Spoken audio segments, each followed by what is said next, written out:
Hi అండి, అందరికీ నమస్కారం.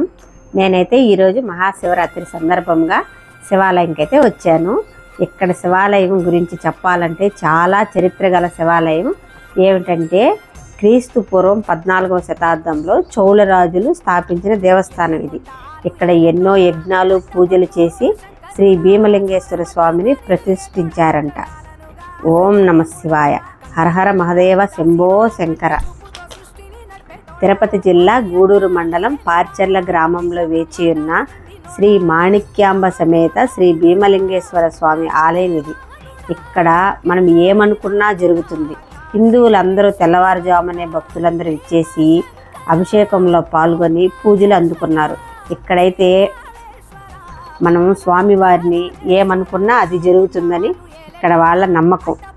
ఇక్కడ దేవుణ్ణి మనం చూడాలి అంటే ఎంతో మహిమగల దేవుణ్ణి, మన జన్మ ధన్యమవుతుంది. మీరు ఒక్కసారి ఈ శివాలయంకి వచ్చి ధ్వజస్తంభంకి దండం పెట్టుకొని కోరికలు మీ నందీశ్వరిని చూసి, ఇక్కడైతే ఉదయాన్నే దీపాలు అయితే అందరూ లేడీస్ పొద్దున్న 4 గంటలకి వచ్చి దీపారాధన చేశారు. నేనైతే కొంచెం లేటుగా వచ్చాను. ఈయనే శ్రీ భీమలింగేశ్వర స్వామి. ఇక్కడ భక్తులు స్వామివారి కళ్యాణానికి అందరూ కూర్చొని ఉన్నారు. కళ్యాణం చూసుకొని సాయంత్రం ఇంటికి వెళ్తారు. నైట్ అంతా కూడా జాగారం జరుగుతుంది.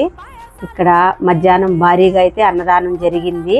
వచ్చిన వాళ్ళందరికీ తిరుపతి నుంచి, నెల్లూరు నుంచి, ఎక్కడెక్కడి నుంచో అందరైతే వచ్చారు. అందరూ భోంచేసుకొని వెళ్ళారు. చాలా చెన్నై నుంచి కూడా వచ్చారు. అందరినీ నేను అడిగాను ఎక్కడి నుంచి వచ్చారని.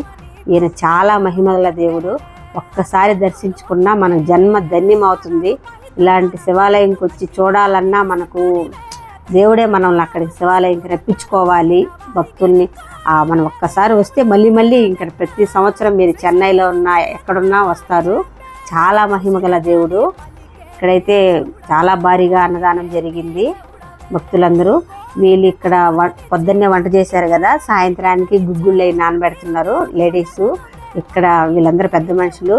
పిల్లకాయలు అయితే ఇంత కార్యక్రమాన్ని జయప్రదం చేశారు. వీళ్ళందరూ యూత్. వీళ్ళ కష్టం వల్లే కార్యక్రమం జయప్రదం జరిగింది. Thanks for watching. నమస్తే. Please subscribe, like. Thank you.